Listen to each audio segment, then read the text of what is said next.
Filipenses 2, versos 5 a 11. O texto diz o seguinte: tende em vós o mesmo sentimento que houve também em Cristo Jesus, pois ele, subsistindo em forma de Deus, não julgou como usurpação o ser igual a Deus. Antes a si mesmo se esvaziou, assumindo a forma de servo, tornando-se em semelhança de homens e reconhecido em figura humana. A si mesmo se humilhou, tornando-se obediente até a morte, e morte de cruz. Pelo que também Deus o exaltou sobremaneira, e lhe deu o nome que está acima de todo nome, para que ao nome de Jesus se dobre todo o joelho, nos céus, na terra e debaixo da terra, e toda língua confesse que Jesus Cristo é Senhor, para a glória de Deus Pai. Amém. Meus amados, o apóstolo Paulo, o escritor desta carta, que estava preso em Roma ao escrevê-la, ele retrata para nós aqui que ele era pastor e teólogo, porque ele escreve nesse texto, talvez a porção mais excelente da cristologia de todo o Novo Testamento, comparada talvez a Colossenses capítulo 1 e a Hebreus capítulo 1. Mas ele trata desta porção tão sublime da cristologia com objetivo pastoral, com propósito pastoral. Ele estava informado de alguns problemas de relacionamento dentro da igreja de Corinto, da igreja de Filipos, irmãos que estavam na igreja pensando neles mesmos, ou no seu grupo, no seu partido, dentro da igreja. E ele então, para corrigir esses conflitos e essas tensões de relacionamento, evoca 4 modelos, 4 exemplos, para os crentes olharem, observarem, para corrigirem esse sentimento de egoísmo e de partidarismo que estava prevalecendo dentro da igreja. E o primeiro exemplo que Paulo cita, o exemplo de Cristo, no capítulo 2, verso 5, tende em vós o mesmo sentimento que houve também em Cristo Jesus. O segundo exemplo que ele cita, é o seu próprio exemplo, capítulo 2, verso 17, entretanto, mesmo que eu seja eu oferecido por libação, sob o sacrifício e serviço da vossa fé, alegro-me, com todos vós me congratulo. O terceiro exemplo que ele cita, é o exemplo de Timóteo, capítulo 2, verso 20, porque a ninguém tenho de igual sentimento, que sinceramente cuide de vossos interesses. E o quarto exemplo que ele cita, é o exemplo de Epafrodito, capítulo 2, verso 30, e visto que por causa da obra de Cristo, chegou ele às portas da morte, se dispôs a dar a própria vida, para suprir a vossa carência de socorro para comigo. Se vocês notaram, nos 4 exemplos que ele cita, o de Cristo, o dele mesmo, o de Timóteo e o de Epafrodito, a postura foi de abnegação, foi de autossacrifício, foi de pensar no outro mais do que pensar em si mesmo. E não há uma outra maneira de você corrigir tensões de relacionamento, seja no casamento, seja na família, seja na igreja, seja no trabalho, ou em qualquer área da sociedade, senão esse sentimento de pensar no outro antes de pensar no eu. Bom, então Paulo, para lidar com esta questão pastoral, ele traz à tona para nós o máximo, o superior exemplo de Cristo. E então, Paulo vai mostrar para nós que Cristo é o nosso supremo exemplo. Tende em vós o mesmo sentimento que houve também em Cristo Jesus. Quando ele diz em vós tende o mesmo sentimento que houve também em Cristo Jesus, ele está dizendo do sentimento que teve Cristo, de mesmo sendo zombado, escarnecido, cuspido, esbordoado, pregado na cruz, mesmo naquela circunstância, o Senhor Jesus Cristo ainda ora ao Pai, diz: Pai, perdoa-lhes, porque não sabe o que fazem. Mesmo naquela circunstância, Cristo pensou no outro e rogou a Deus pelo outro, sendo esse outro aquele algoz que lhe cuspiu na face e que lhe esbordou a cabeça.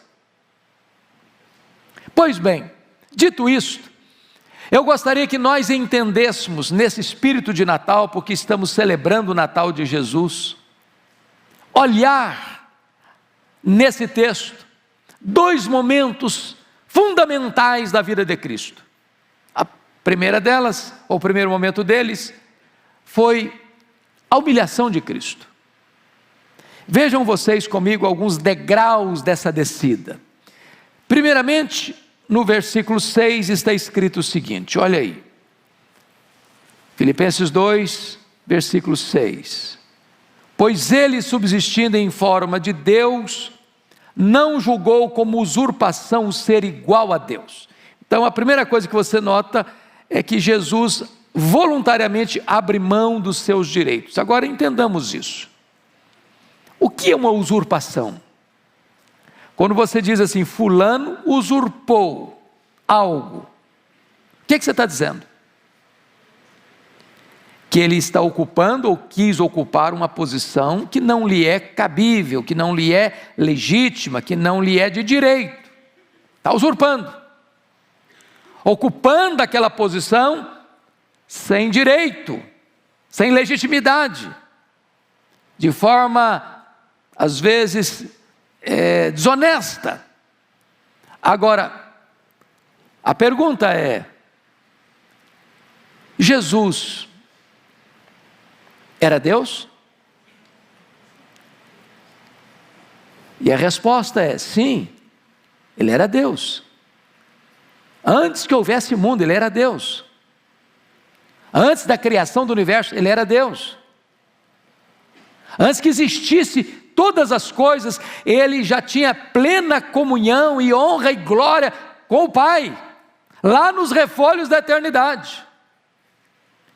Então, se ele requeresse todos os direitos plenos da sua divindade, isso não era usurpação, era direito.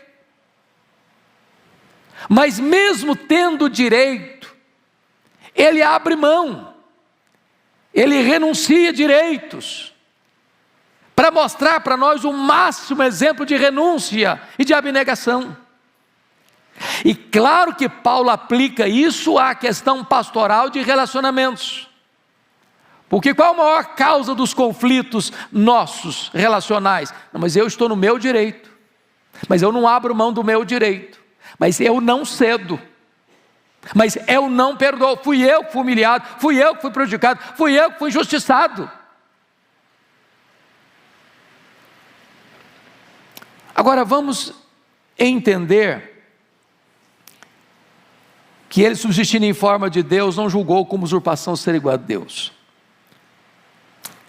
O anjo de luz, Lúcifer, sendo criatura e a mais exaltada delas, não se contentou em ser criatura, quis ser igual ao Criador.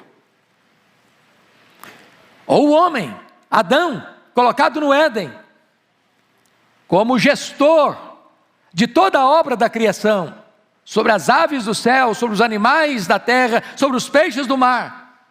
Ele não se contentou em ser líder, ele quis ser igual a Deus.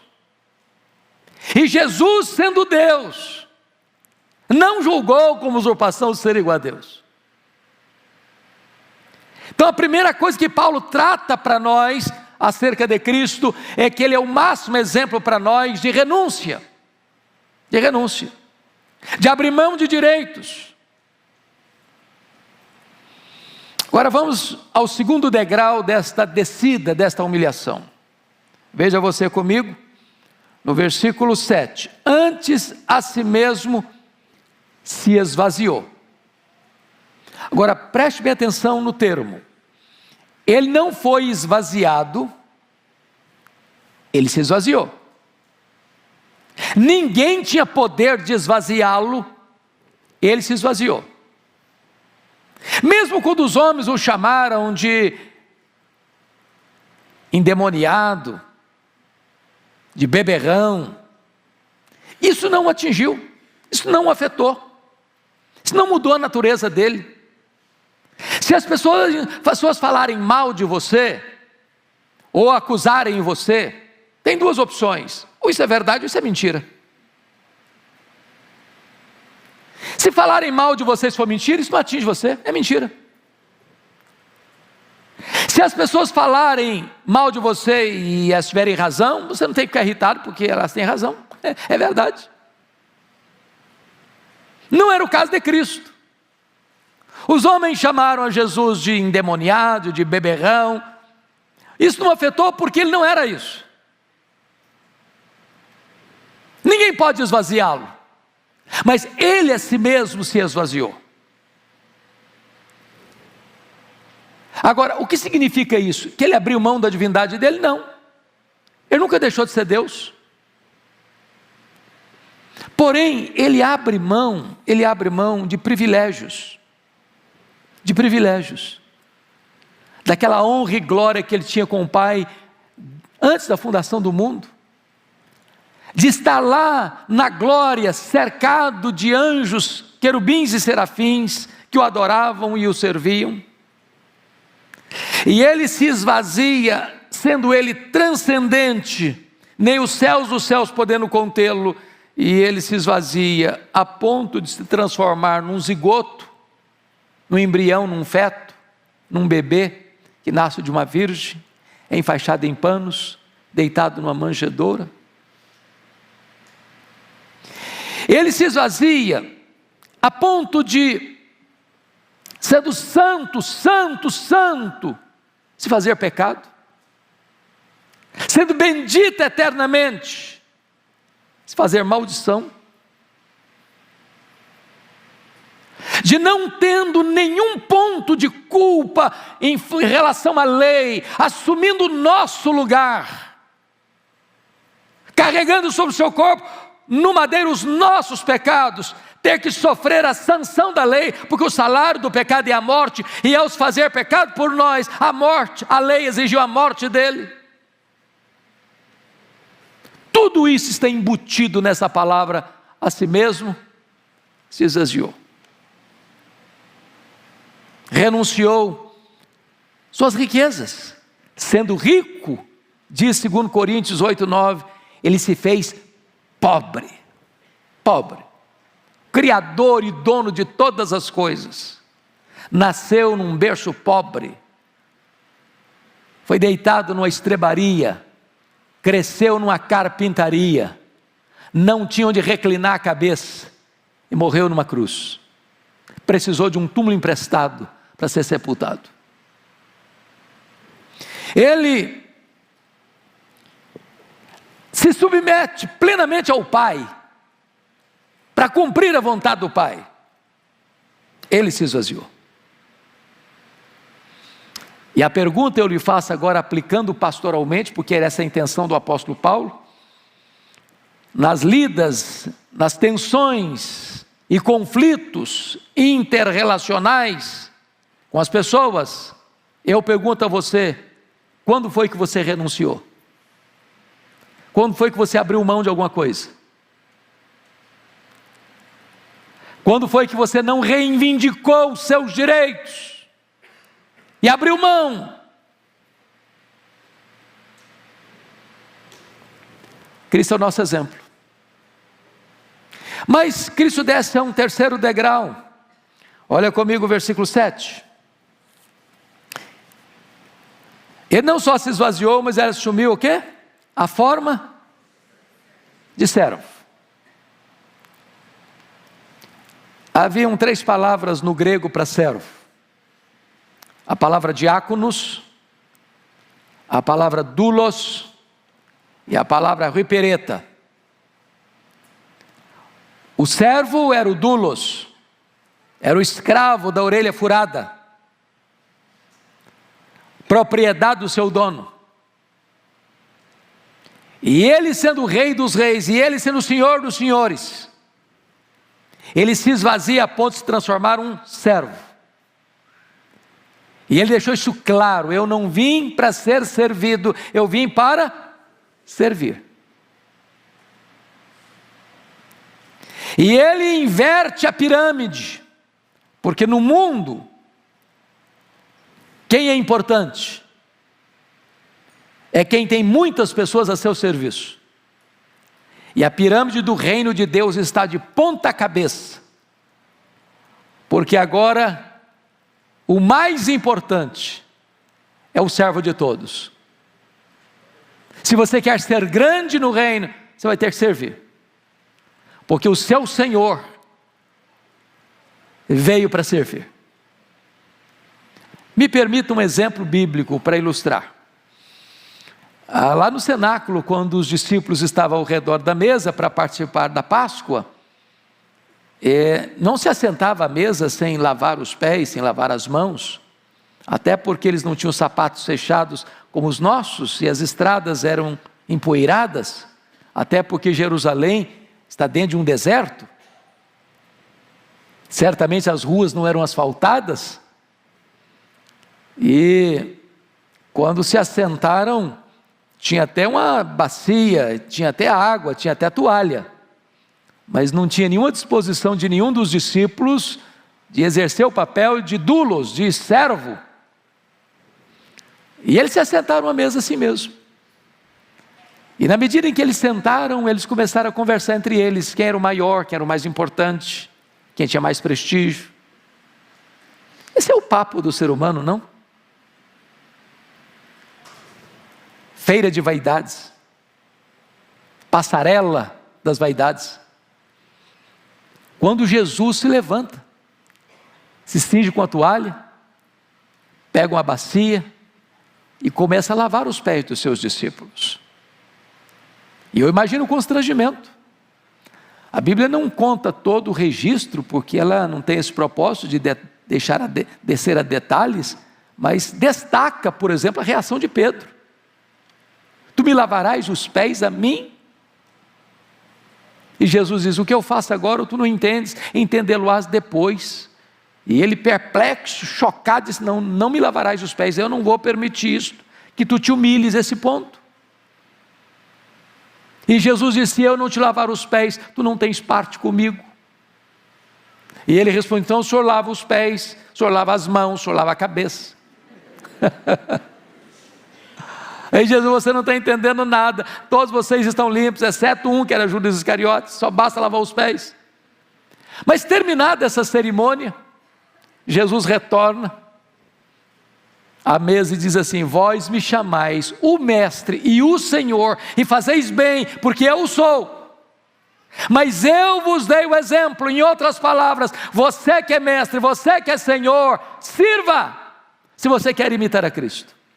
Se você quer ser um cristão, quanto mais alto for sua posição, mais humilde deve ser a sua posição de serviço. Se nós adotássemos esse exemplo de Cristo, os nossos problemas pessoais e interpessoais seriam resolvidos. A vaidade estaria fora de cena e a humildade assentada no trono. Mas Jesus vai além e desce ao último degrau da humilhação. Confira comigo, versículo de número 8. A si mesmo se humilhou, tornando-se obediente até a morte, e morte de cruz. Meus irmãos, aqui é o último degrau da humilhação, porque a Bíblia diz que a morte de cruz era uma morte o quê? Maldita. Só os malditos, a pior classe de gente, recebia esse tipo de morte, de penalidade. E Jesus Cristo entra no mundo com essa consciência, com esse entendimento, de que ele veio para morrer. Ele não foi pego de surpresa, ele não foi surpreendido, a morte dele não foi um acidente. Ele profetizou não só que ele ia morrer, mas como ele ia morrer. Ele caminhou para a cruz conscientemente, deliberadamente, entendendo que ninguém tinha poder de tirar a sua vida, ele voluntariamente a deu. E ele sabia por que ele estava dando a sua vida. Ele estava dando a sua vida para resgate do seu povo. Ele entendia que a cruz não seria um fracasso, uma derrota, mas seria a partida, o êxodo, a libertação do seu povo, onde as algemas seriam quebradas, onde as grades de ferro seriam rompidas e onde o seu povo seria liberto. Portanto, ele caminha para a cruz como um rei caminha para a sua coroação. Bendito seja Deus por essa postura de sacrifício do Senhor Jesus Cristo. Ele sofreu uma morte dolorosíssima, ele sofreu uma morte ultrajante e ele sofreu uma morte maldita. Sabe por quê?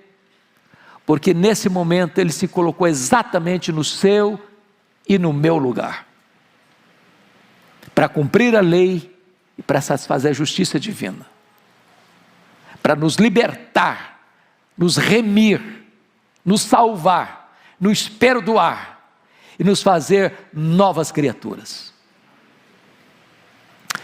Pois bem, queridos, notem vocês que Paulo trabalha isso de uma maneira tão linda, porque é o texto em que Paulo lida com as duas vertentes, com a humilhação, os degraus da humilhação e agora os degraus de subida, da exaltação dele. Então preste atenção como é que Paulo lida com isso. Versículo 9. Pelo que também Deus o exaltou sobremaneira. Exaltou sobremaneira na língua grega é uma única palavra. A ideia aqui é que ele foi exaltado a uma posição onde não tem como exaltar mais. Quando você exalta um homem, é possível ainda exaltá-lo mais. Por mais exaltado que ele seja, é possível subir um pouco mais essa escalada. Pois Jesus foi exaltado a uma posição que não tem como exaltá-lo mais. Já está em grau superlativo. Já foi exaltado ao máximo. Agora, notem, quando se tratou de esvaziamento, foi ele quem se esvaziou. Ele não foi esvaziado. Mas quando se trata de exaltação, não foi ele quem se exaltou, foi o Pai quem o exaltou. Isso é um princípio maravilhoso. Porque, via de regra, o ser humano gosta de humilhar o outro e de exaltar a si mesmo. Jesus pega o caminho contrário. Ele se humilhou, mas ele não se exaltou. Quem o exaltou foi o Pai. Isso é uma lição para você e para mim. Se você se humilhar debaixo da poderosa mão de Deus, o próprio Deus exaltará você. Quem se exalta, diz a Bíblia, será o quê? Humilhado. Mas quem se humilha, diz a Bíblia, será o quê? Exaltado.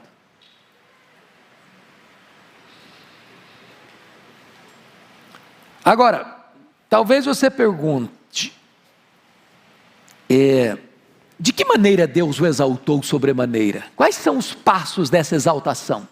Primeiro, Deus o ressuscitou. Segundo, ele foi ascendido às alturas, aos céus. Terceiro, ele assentou-se à destra da majestade. Então Deus o ressuscita, Deus o eleva, Deus o entroniza, Deus o exalta, publicamente. Obra de quem? Do Pai. Vejam vocês, que nessa exaltação, Diz o texto que ele recebe, como emblema dessa exaltação, um nome. Deus o exaltou sobremaneira e lhe deu o nome que está acima de todo nome. Eu chamo a sua atenção para isso, porque Jesus recebe este nome que é sobre todo nome, primeiro, diz a Escritura, por herança. Por herança. Está lá em Hebreus 1,4. Segundo, Jesus recebe esse nome por doação. Está escrito aqui. E Deus lhe deu o nome que é sobre todo nome. Terceiro, ele recebe esse nome por conquista. Por conquista. E este nome, irmãos, é o nome que está acima de todo nome. Tem nome grande, tem nome extraordinário, tem nome de gente rica, tem nome de gente sábia, tem nome de gente poderosa, tem nome que traz pavor e medo, mas Jesus recebeu o nome que está acima de todo nome. Nesse nome nós somos salvos, nesse nome nós somos perdoados, nesse nome você ora e Deus responde a sua oração, nesse nome você ora pelos enfermos e os enfermos são curados, nesse nome você ordena aos demônios e eles saem das pessoas e as pessoas são libertas. Esse é o nome que está acima de todo nome, é o nome de Cristo, é o nome do nosso amado Redentor. Mas notem,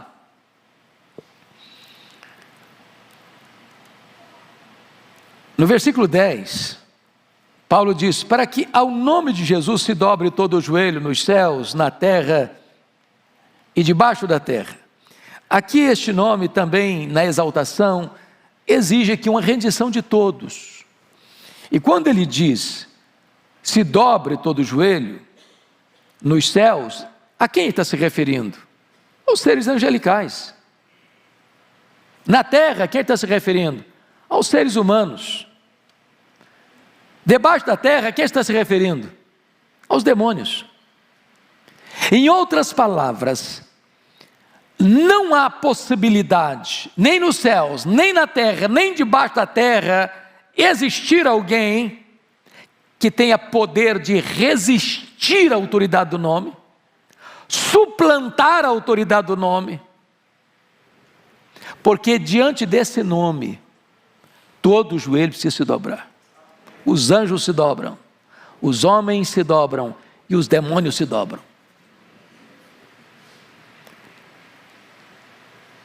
É claro que talvez você argumente, bom, mas ainda há pessoas hoje que zombam do nome de Jesus, que escarnecem no nome de Jesus, e está acontecendo todo dia, toda hora. Na mídia, na imprensa, na literatura, no teatro, nas passarelas de carnaval, nos parlamentos, nas cortes, entre as nações. Talvez hoje você diz, mas parece que isso aqui não está acontecendo, porque o nome de Cristo é escarnecido todo dia, é zombado todo dia.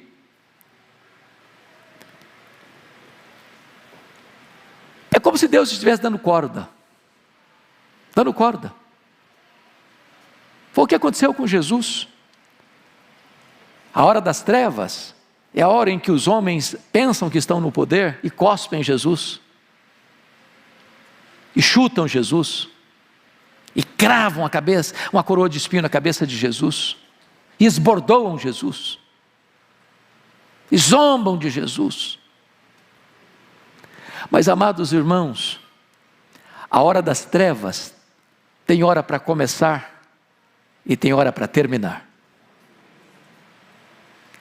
Até o momento que Deus vai dizer basta, chega, chega.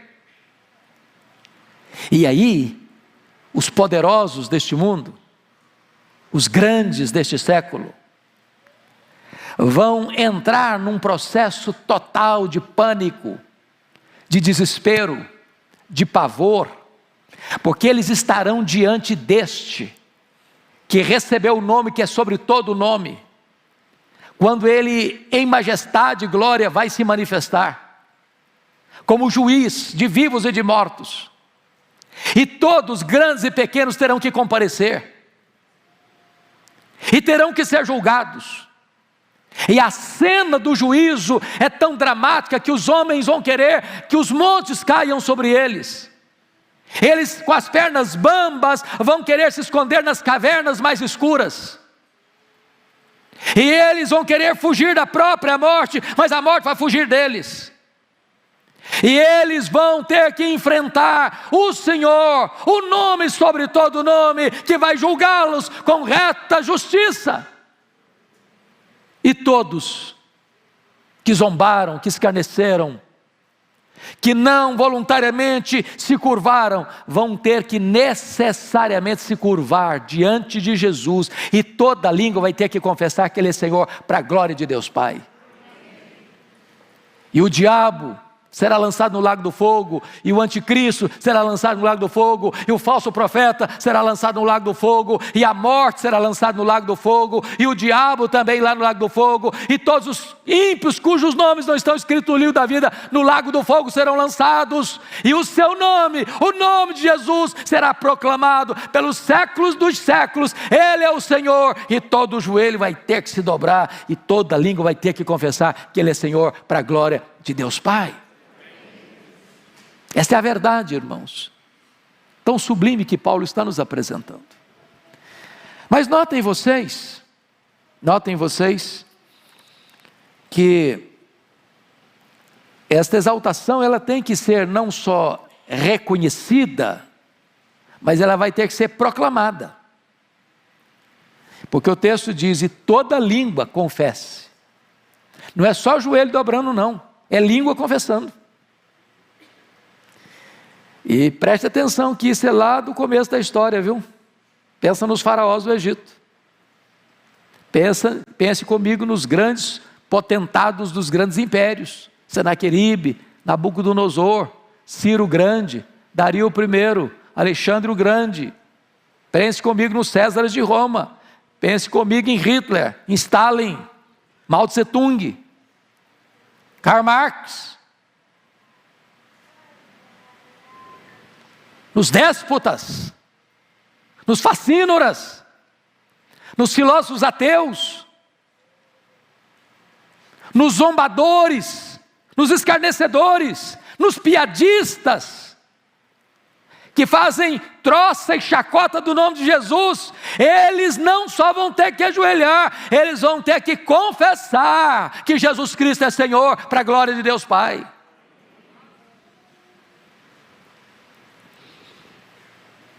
Agora, o que eu acho, e eu termino aqui, que me impressiona no texto, é que a exaltação de Jesus é concluída no momento em que Ele, ao receber toda a glória, devolve a glória para o Pai. Esse é outro princípio.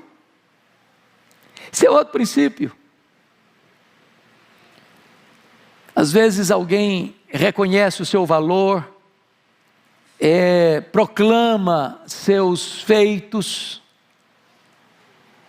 e ao receber isso, não fique com isso para você, devolva para Deus, porque dele, e por meio dele, e para ele, são todas as coisas. A Ele, pois, glória pelos séculos dos séculos. Amém. Que Deus nos ajude neste tempo de Natal, de celebração, a nos voltarmos para as Escrituras, para compreendermos quem é o nosso amado, glorioso Salvador. Ele é o nosso exemplo maior. Ele é o nosso paradigma e modelo maior. Tanto na humilhação, quanto na exaltação. Ele se humilhou, mas Ele foi exaltado. E ao ser exaltado, Ele devolve a glória para o Pai que o exaltou. Que esse mesmo sentimento habite hoje plenamente no seu, no meu, no nosso coração.